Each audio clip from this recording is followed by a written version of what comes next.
में कौन सी साउंड यानी ध्वनि का, कौन सी ध्वनि का उपयोग होता है? सोनार टेक्नोलॉजी में कौन सी ध्वनि का प्रयोग होता है?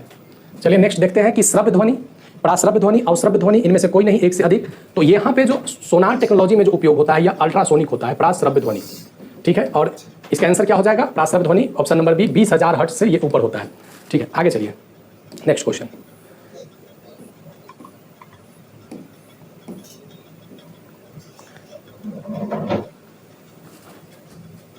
अस्पष्ट प्रतिध्वनि जो इको साउंड होता है वह मूल ध्वनि और परिवर्तित ध्वनि के बीच में कम से कम अंतर होना चाहिए। ठीक है, कम से कम अंतर होना चाहिए प्रतिध्वनि का। कितना अंतर होना चाहिए? 0 पॉइंट। इस क्वेश्चन को थोड़ा सा हम दिखा देते हैं साथ में। अभी होता क्या है कि थोड़ा सा टाइपिंग में पेज अरेंज थोड़ा सा प्रॉब्लम हमको क्रिएट कर रहा है, तो इस कारण से ये समस्या क्रिएट हो रहा है।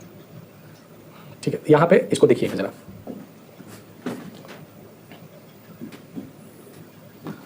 स्पष्ट प्रतिध्वनि सुनने के लिए मूल ध्वनि परिवर्तित ध्वनि के बीच में कम से कम कितना अंतर होना चाहिए? 0.1 सेकंड, 0.2 सेकंड, 0.3 सेकंड, 0.4 सेकंड, इनमें से कोई नहीं, एक से अधिक।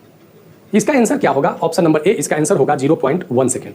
इसका आंसर क्या होगा? 0.1 सेकंड। ठीक है, ध्यान रखिएगा, ये क्वेश्चन इंपॉर्टेंट क्वेश्चन है। चलिए आगे करते हैं नेक्स्ट क्वेश्चन। किस ध्वनि का उपयोग सर्जरी में किया जाता है? ठीक है, सर्जरी जो ऑपरेशन होते हैं उसमें किस ध्वनि का उपयोग होता है? श्रव्य ध्वनि, प्राश्रव्य ध्वनि, अवश्रव्य ध्वनि, इनमें से कोई नहीं, एक से अधिक। तो B is right answer, ultrasonic ध्वनि का। सर्जरी में यानी प्राश्रव्य ध्वनि, जैसे अगर स्टोन वगैरह का जो ऑपरेशन होता है किडनी में हो या किसी अन्य पार्ट में हो, तो उसमें जो सुना जाता है वो प्राश्रव्य ध्वनि ही सुना जाता है। चलिए नेक्स्ट क्वेश्चन देखिए कि भूकंप की आने की आभास जानवर को पहले हो जाता है क्योंकि वो सुन सकता है। किया जा चुका है ये क्वेश्चन, इसे कर लेते हैं इसको। वो सुन सकता है श्रव्य ध्वनि, श्रव्य ध्वनि। वो सुन सकता है कौन सी ध्वनि को? अवश्रव्य ध्वनि को। ठीक है, इंफ्रासोनिक को वो सुन सकता है। ठीक है, अगला नेक्स्ट क्वेश्चन देखिएगा कि स्पष्ट प्रतिध्वनि किसी व्यक्ति को, स्पष्ट प्रतिध्वनि किसी व्यक्ति को सुनने के लिए न्यूनतम दूरी पर होना चाहिए। किसी व्यक्ति के द्वारा बोले गए बात को सुनने के लिए उसे कितना दूरी पर न्यूनतम होना चाहिए? 17.2 metre, 20.2 metre, 25.5 metre, D 30.6 metre. इसका सही आंसर होगा ऑप्शन नंबर ए, 17.2 मीटर के दूरी पे होना चाहिए। ठीक है, प्रतिध्वनि सुनने के लिए न्यूनतम दूरी निर्धारित है। चलिए आगे करते हैं 31 नंबर। ध्वनि के विषय में कौन सा कथन सही है? ध्वनि की चाल प्रकाश की चाल से बहुत कम है। ध्वनि की चाल का माध्यम गुणों पर निर्भर करता है। ठोस से गैसीय अवस्था में ध्वनि की चाल कम हो जाता है। चंद्रमा पर कोई ध्वनि नहीं है। चंद्रमा पर कोई ध्वनि नहीं है, बिल्कुल नहीं है। वहां पे आप अगर कोई बोलेगा भी तो दूसरा सुन नहीं सकता है क्योंकि वहां ध्वनि नहीं है। तो जो भी इसका ऑप्शन आप देख रहे हैं, ध्वनि की चाल प्रकाश की चाल से कम है, उसके ध्वनि की जो माध्यम गुणों पर निर्भर करता है। ठोस और गैसीय अवस्था में ध्वनि की चाल कम हो जाते हैं। चंद्रमा पर कोई ध्वनि नहीं है, ये सभी इसके ऑप्शन क्या है? सही ऑप्शन है। इसका कारण इसका आंसर क्या हो गया? ऑप्शन नंबर ई इसका सही आंसर हो गया। नेक्स्ट क्वेश्चन को कीजिए कि ध्वनि तरंग का एसआई मात्रक क्या है? Hertz, decibel, pascal, dyne. इसका सही आंसर क्या हो जाएगा? हर्ट्ज। पास्कल किसका है? दाब का। और आवृत्ति किसका है? डेसिबल का। डाइन किसका है? बल का। नेक्स्ट क्वेश्चन देखिए 33 नंबर। तरंग दैर्घ्य यानी जो वेवलेंथ जो होता है, इसका मात्रक क्या है? Metre, centimetre, minute, second. Option number A is right answer, तरंग दैर्घ्य का मात्रक मीटर है। क्या है? मीटर है। चलिए नेक्स्ट क्वेश्चन को करते हैं। ऊर्जा संरक्षण के नियम के अनुसार ऊर्जा के विषय में सही है। अभी जो भी हम करवा रहे हैं क्वेश्चन आपके फुली एससीईआरटी आधारित है। जो भी इससे पहले 6, 7, 8 का भी करवाया है वह एससीईआरटी आधारित है। आज 9th का हो रहा है और कल हम अपलोड कर देंगे 10th का। इसके बाद आपका कंप्लीटली 10th तक सिलेबस कंप्लीट हो जाएगा। उसके बाद 11, 12th में और करंट अफेयर और साथ ही बिहार से रिलेटेड जो एकदम क्लास है वो कंटिन्यू आपके हो जाएंगे।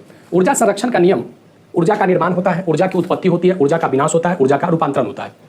तो यहाँ पे जो इसका ऑप्शन होगा डी इसका सही आंसर है, ऊर्जा का रूपांतरण होता है। ऊर्जा का निर्माण भी नहीं होता, ऊर्जा का निर्माण और ऊर्जा का विनाश कुछ नहीं होता है, ये केवल क्या होता है? रूपांतरण होता है।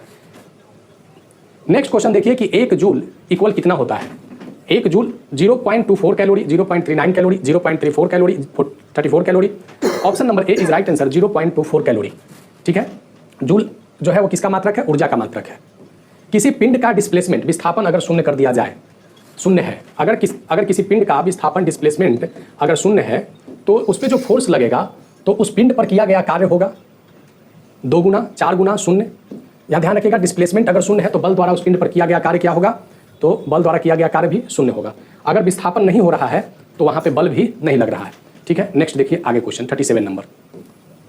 किसी वस्तु की यांत्रिक ऊर्जा, काइनेटिक एनर्जी का स्रोत क्या है?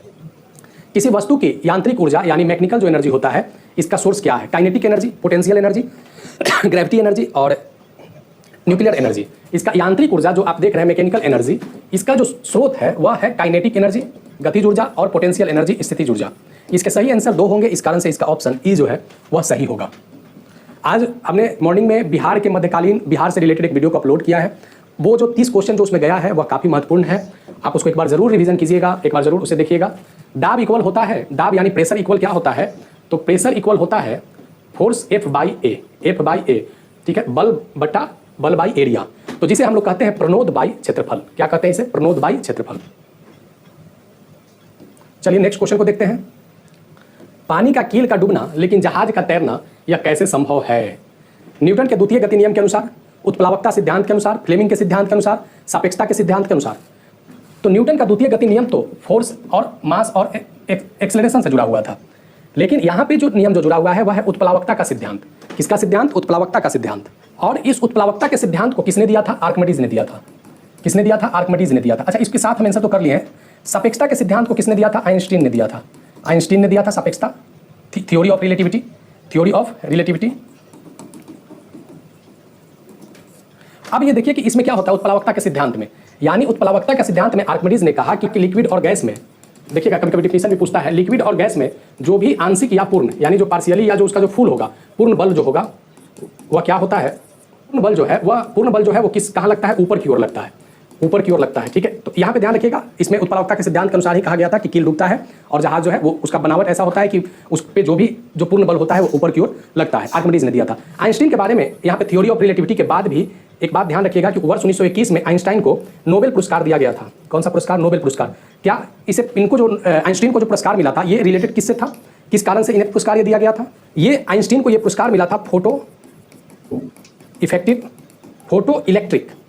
इलेक्ट्रिक थ्योरी के लिए। फोटो इलेक्ट्रिक थ्योरी के लिए आइंस्टाइन को वर्ष 1921 में नोबेल पुरस्कार दिया गया था। बहुत महत्वपूर्ण है यहाँ पे। नेक्स्ट क्वेश्चन को देखते हैं। पृथ्वी पर जी का मान सर्वाधिक होता है ध्रुव पर, कर्क रेखा पर, मकर रेखा पर। ध्रुव पर, कर्क रेखा पे, मकर रेखा पर, विषुवत रेखा पे तो ध्रुव, उत्तरी ध्रुव, दक्षिणी ध्रुव, विषुवत रेखा इक्वेटर, 23 हाफ ट्रॉपिका ऑफ कैंसर, कर्क रेखा, 23 हाफ ट्रॉपिका ऑफ कैप्रिकॉर्न, मकर रेखा। सबसे ज्यादा जो जी का मान होता है वह कहां होता है? ध्रुव पर होता है। Option number A is right answer, ध्रुव पर। प्रत्येक ग्रह की कक्षा एक दीर्घवृत्त होता है, इसे किसने प्रतिपादित किया था? कोपरनिकस, अरस्तु, न्यूटन, गैलीलियो, इनमें से कोई नहीं, एक से अधिक। प्रत्येक जो ग्रह होते हैं उसके कक्षा दीर्घवृत्ताकार होते हैं। यह थ्योरी को दिया था ऑप्शन नंबर ई, इनमें से कोई नहीं, केपलर ने। किसने दिया था? केपलर ने दिया था। 42 नंबर क्वेश्चन देखिए कि न्यूटन के गति के नियम के अनुसार प्रत्येक क्रिया के समान एक विपरीत क्रिया होती है। ये न्यूटन के कौन सी गति नियम है? प्रथम गति नियम, द्वितीय गति नियम, तृतीय गति नियम, इनमें से कोई नहीं, एक से अधिक। इसका सही आंसर होगा ऑप्शन नंबर सी, तृतीय गति नियम। न्यूटन के तृतीय गति नियम में, तीसरे गति नियम में बताया गया था कि प्रत्येक क्रिया एक समान और विपरीत प्रतिक्रिया होते हैं। ध्वनि तरंग को सुन, अच्छा 43 नंबर क्वेश्चन देखिए, इंपॉर्टेंट क्वेश्चन है ये। ऑडोमीटर का उपयोग किसके लिए किया जाता है? ऑडोमीटर ध्वनि तरंग सुनने के लिए, गाड़ियों की तय की गई दूरी को प्रदर्शित करने के लिए, हवाई जहाज की ऊंचाई को देखने के लिए, विद्युत की तीव्रता को मापने के लिए। ध्वनि तरंग ऑडोमीटर का जो प्रयोग करते हैं वो गाड़ियों के द्वारा तय की गई दूरी को प्रदर्शित करने के लिए ऑडोमीटर का उपयोग करते हैं। महत्वपूर्ण यह क्वेश्चन है, इस लेसन में ये भी क्वेश्चन को इंपॉर्टेंट माना जाएगा। ऐसे जो भी 80 क्वेश्चन है आप देख लेंगे, बहुत टफ नहीं है, बस केवल इसको समझना है क्योंकि इसे इस तरीके से बनाया गया है कि आपको काफी यूजफुल ये कंटेंट हो। और ये एक बात ये भी मान के चलिए कि 6 से 10 तक अगर साइंस कंप्लीट कर लिए, लगभग आपका 5 से 6 घंटा का कंप्लीट ये वीडियो होगा। 6 से 10 के बीच में अगर ये कंप्लीट कर लेते हैं तो मैक्सिमम क्वेश्चन आपका मैच करेगा ही करेगा। वो देंगे कहाँ से? एससीईआरटी और एनसीईआरटी दोनों जब कवर कर ही रहे हैं तो क्वेश्चन बनाएंगे कहाँ से? जीवों में कितने जगत में बांटा गया है? जीव जगत कितना है? 3, 4, 5, 6। सी इज राइट आंसर, 5 जीव जगत है। पौधे के कितने वर्गों में बांटा गया है? 3, 4, 5, 6। Option number C is right answer, पौधे को 5 वर्गों में बांटा गया है। कौन कौन सा वर्ग है पौधे का? पौधे का कौन कौन सा वर्ग है? पौधे का वर्ग है शैवाल, जिसे एल्गी कहते हैं, ब्रायोफाइटा,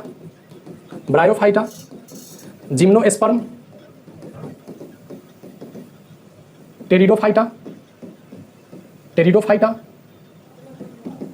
एंजियोस्पर्म। ये क्या है? इसके 5 जो पौधे को वर्ग में जो बांटा गया है वह इसका आंसर हुआ। शैवाल, ब्रायोफाइटा, जिम्नोस्पर्म, टेरिडोफाइटा, एंजियोस्पर्म, ये क्या होते हैं? पौधे के वर्ग हैं।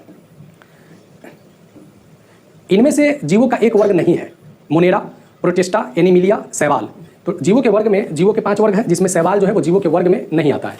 ठीक है, इसमें कौन हो गया? मोनेरा हो गया, प्रोटिस्टा हो गया, एनिमिलिया हो गया, ऑर्थोपोडा हो गया, ऑर्थोपोडा हो गया, मोलेस्का हो गया, ये सभी क्या है, जीवों के वर्ग है। ध्यान रखिएगा 5 यहाँ पे हो गए, मोनेरा, प्रोटिस्टा, एनिमेलिया, ऑर्थोपोडा और मोलस्का। सबसे बड़ा जो जीव है वह क्या है, ऑर्थोपोडा है, और दूसरा जो सबसे बड़ा जो जीव है वह मोलेस्का है। दूसरा बड़ा जो जीव है वह क्या है, मोलेस्का है। चलिए नेक्स्ट क्वेश्चन करते हैं। मार्सोपियम नामक थैली इनमें से किस जानवर के पास होता है, बताइए। मार्सोपियम नामक थैली किस जानवर के पास होता है, इस क्वेश्चन को कीजिए। साथ ही क्वेश्चन को फिर से हम करवाएंगे।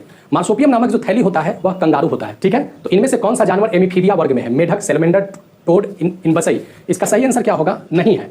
तो मेढक, सैलमेंडर और टोड जो है ये एमीफीबिया वर्ग में है, एमीफीबिया वर्ग में है। और इनबसई ये जो ऑप्शन डी देख रहे हैं ये गलत आंसर हो गया, ठीक है।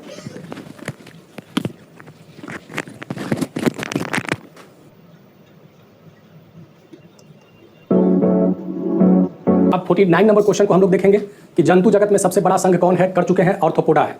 कौन है, ऑर्थोपोडा है, ऑर्थोपोडा है, कर चुके हैं। और मोलेस्का जो है ये द्वितीय वर्ग है जो सबसे बड़ा है। इनमें से कौन जीव जगत में नहीं आते हैं, जीवाणु, नीलहरित शैवाल, साइनोबैक्टीरिया, प्रोटोजोआ, ये सभी जो है वो जीव जगत से आते हैं। इसका सही आंसर क्या होगा, ऑप्शन नंबर ई, bacteria, blue green algae, cyanobacteria वही उसी का एक मैच है, और प्रोटोजोआ ये भी जीव जगत में आते हैं, ठीक है। आगे चलिए। काई देखा होगा आपने, जिसे हम लोग क्या कहते हैं, लाइकेन। ये लाइकेन के रूप में होता है, लाइकेन, ठीक है। ये कुछ प्रजातियां नील हरित शैवाल, साइनोबैक्टीरिया के साथ कौन सा संबंध बनाते हैं, परजीविता, सहजीविता, विषमजीविता, इनमें से कोई नहीं, एक से अधिक। बी इज राइट आंसर, सहजीविता। क्या बनाते हैं, सहजीविता। और इस सहजीविता को कहते हैं कमेंसलिज्म, कमेंसलिज्म, ठीक है। एनिलियड समूह में, जंतु वर्ग में एनिलियड समूह है। एनिलियड समूह में इनमें से कौन सा वर्ग नहीं है, केचुआ, नेरिस, जोंक, घोंघा, इनमें से कोई नहीं, एक से अधिक। इसका सही आंसर होगा, शामिल नहीं है। घोंघा जो है वो एनिलियड समूह में नहीं है, ये मोलेस्का में आता है। किसमें आता है घोंघा, मोलेस्का में। केचुआ, नेरिस और जोंक जो है ये एनिलियड समूह में आता है। जीवों का वर्गीकरण सर्वप्रथम विचार प्राकृतिक आधार पर किसने दिया था, अरस्तु, हिप्पोक्रेटस, लिनियस, जगदीश चंद्र बोस। सही आंसर होगा अरस्तु, एरिस्टोटल। एरिस्टोटल ने ये थ्योरी को दिया था। तंत्रिका, तंत्र किस चीज की बनी होती है, नर्वस सिस्टम। ऑप्शन नंबर ए, न्यूरॉन की बनी होती है। किसकी, न्यूरॉन की। न्यूरॉन में कोशिकाओं का केंद्र में होता है, क्या होता है, न्यूरॉन के जो सेल होते हैं उसके न्यूक्लियस में क्या होते हैं, कोशिका द्रव्य होते हैं, कोशिका झिल्ली, राइबोसोम, केंद्रक। तो यहाँ होते हैं कोशिका द्रव्य। क्या होते हैं, कोशिका द्रव्य। कोशिकाओं का आकार कैसा होता है, बेलनाकार, आयताकार, वृत्ताकार, वर्गाकार। कोशिका का आकार जो होता है वह वृत्ताकार होता है, और बेलनाकार भी कोशिका मिलते हैं। तो ये इसके आंसर क्या हो जाएंगे, ऑप्शन नंबर ई जो है वह सही आंसर होगा। 58 नंबर क्वेश्चन देखते हैं कि उपास्थि नामक संयोजी उत्तक, उपास्थि नामक संयोजी उत्तक किस चीज का बना होता है, प्रोटीन, वसा, शर्करा, विटामिन, इनमें से कोई नहीं, एक से अधिक। उपास्थि नामक संयोजी उत्तक जो होता है ये बना होता है शर्करा का और प्रोटीन का, शर्करा का और प्रोटीन का। इस कारण से इसका आंसर क्या होगा, ऑप्शन नंबर ई। ध्यान रखिएगा, उपास्थि नामक संयोजी उत्तक शर्करा और प्रोटीन का बना होता है। प्लाज्मा में इनमें से क्या होता है, प्रोटीन, नमक, वसा, विटामिन। इसका सही आंसर होगा ऑप्शन नंबर ई। प्लाज्मा में प्रोटीन भी होता है, नमक भी होता है, इसमें वसा भी होता है और विटामिन भी होता है, ठीक है। नेक्स्ट क्वेश्चन को देखेंगे यहाँ पे कि प्लाज्मा में निलंबित होते हैं आरबीसी, डब्ल्यूबीसी, प्लेटलेट्स, वसा।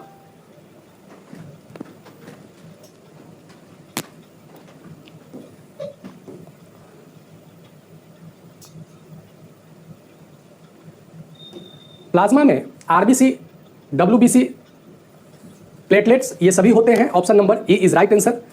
ऑप्शन नंबर ई जो है वो right, option E is right answer. और इसमें आरबीसी भी होता है, डब्ल्यूबीसी भी होता है, प्लेटलेट्स भी होता है और वसा भी होता है। 61 नंबर क्वेश्चन देखते हैं कि रक्त एक प्रकार का उत्तक है, एपिथेलियम उत्तक, संयोजी उत्तक, पेशी उत्तक, तंत्रिका तंत्र, तंत्रिका उत्तक। रक्त एक प्रकार का संयोजी उत्तक है। कैसा उत्तक है, संयोजी। एपिथेलियम उत्तक क्या होता है, जो शरीर का हमारा जो बाह्य स्किन होता है, हमारे जो शरीर के अंदर और बाहर के जो सतह होते हैं, अंदर और बाहर के जो सतह होते हैं उस सतह को एपिथेलियम ही बनाता है, ठीक है। और संयोजी उत्तक किस में मिलते हैं, रक्त में मिलते हैं। पेशी उत्तक हमारा मसल से रिलेटेड है। जाइलम और फ्लोएम कौन से उत्तक का उदाहरण है, जाइलम और फ्लोएम ये कहाँ, पादप में, प्लांट में होते हैं। जल का संवहन करते हैं, खाद्य पदार्थों का बने हुए जो उसके भोजन होते हैं प्लांट में उसका संवहन करते हैं। जाइलम जल का संवहन करता है, फ्लोएम जो है प्लांट के खाने का संवहन करता है। तो ये जो उत्तक होता है ये जटिल अस्थायी उत्तक होता है। Option number A is right answer.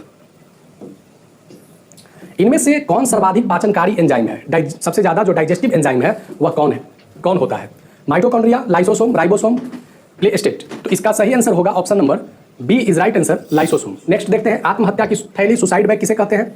Mitochondria, lysosome, ribosome, केंद्रक। तो एंजाइम के डाइजेस्ट से जुड़ा हुआ कौन था? लाइसोसोम था। तो सुसाइड बैग भी कहाँ होगा? लाइसोसोम में होगा। चलिए 65 नंबर क्वेश्चन देखते हैं कि कोशिका का बिजली घर किसे कहते हैं, पावर हाउस किसे कहते हैं, सेल का पावर हाउस, ये सब इंपॉर्टेंट क्वेश्चन है। राइबोसोम, केंद्रक, कोशिका द्रव, mitochondria. D is right answer. Mitochondria को पावर हाउस कहते हैं, सेल का पावर हाउस माइटोकॉन्ड्रिया है। डीएनए का संबंध इनमें से किससे होता है? डीएनए क्या होता है? डीऑक्सी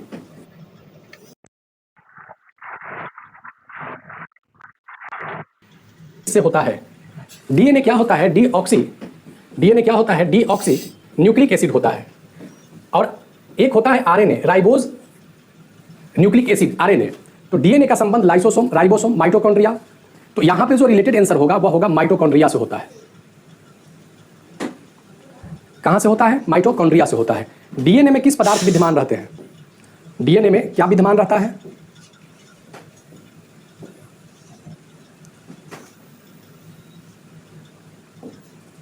डीएनए किस पदार्थ के रूप में विद्यमान होते हैं? क्रोमोटेन के रूप में होते हैं, न्यूरॉन के रूप में होते हैं, एटीपी, क्लोरोफिल। तो ऑप्शन नंबर ए जो है डीएनए में, डीएनए क्या चीज का बना होता है? क्रोमोटीन का बना होता है। किस चीज का? क्रोमोटीन का बना होता है। और ये जो एटीपी जो देख रहे हैं, ये माइटोकॉन्ड्रिया में जो सेल का जो एनर्जी है वह एटीपी ही है। ठीक है, सेल के एनर्जी को किस में मेजर करते हैं? एटीपी में मेजर करते हैं। पौधे की कोशिका की संरचनात्मक दृढ़ता कौन प्रदान करता है? कार्बोहाइड्रेट, प्रोटीन, सेलुलोज, ऑक्सीजन, इनमें से कोई नहीं, एक से अधिक। Option number C is right answer. Cellulose जो है वो पौधे की कोशिका को संरचनात्मक मजबूती प्रदान करता है। माता पिता के डीएनए अणु के रूप में अगली संतति में होने वाले विभाजन कहां होता है? केंद्रक में होता है, कोशिका द्रव में होता है, माइटोकॉन्ड्रिया में होता है, लाइसोसोम में होता है। तो इसका सही आंसर होगा डीएनए का जो विभाजन होता है वह कहां होता है? ऑप्शन नंबर ए, केंद्रक में होता है। कहां होता है? केंद्रक में होता है। तो डीएनए का विभाजन कहां हो रहा है? केंद्रक में हो रहा है। तो क्रोमोसोम जो गुणसूत्र होते हैं ये कहां होंगे? तो यह भी केंद्रक में ही होंगे। Option number A is right answer. कोशिका की सबसे बाहरी परत को क्या कहते हैं? प्लाज्मा झिल्ली, केंद्रक, कोशिका द्रव, माइटोकॉन्ड्रिया, इसे कहते हैं प्लाज्मा झिल्ली। इसे क्या कहते हैं? प्लाज्मा झिल्ली। ठीक है, जिसे कोशिका झिल्ली भी कहा जाता है। कोशिका पुरस्कार दिया गया था जो न्यूक्लियस का खोज हुआ था, Rutherford, Nils bore, Newton, Archimedes, इनमें से कोई नहीं, एक से अधिक। न्यूक्लियस का खोज रदरफोर्ड ने किया था। इलेक्ट्रॉन का खोज सर्वप्रथम किसने किया था? J Thomson, Rutherford, James Chadwick, Newton. तो इसका सही आंसर क्या होगा? इलेक्ट्रॉन का खोज सर्वप्रथम जो किया था वह जे थॉमसन ने किया था। Option number A is right answer, J Thomson. 73 number question आपके लिए है। कमेंट में बताइएगा कि एवोगाड्रो स्थिरांक का मान कितना होता है। ठीक है, कितना होता है? इसको आगे वाले में हम करवा भी देंगे। एवोगाड्रो स्थिरांक जो होता है इसका मान आप बताइएगा कमेंट में। ऑक्टोपस की कितनी भुजाएं होती हैं?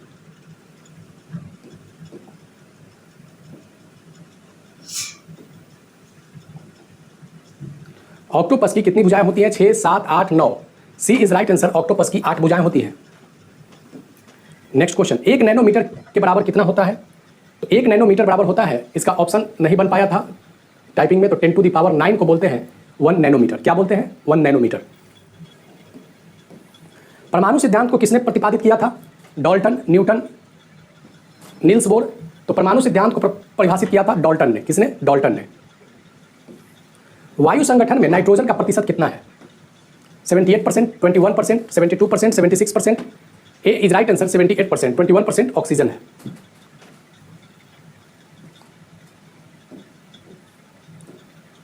फ्लोरेसेंट ट्यूब के अंदर कौन सा गैस भरा होता है?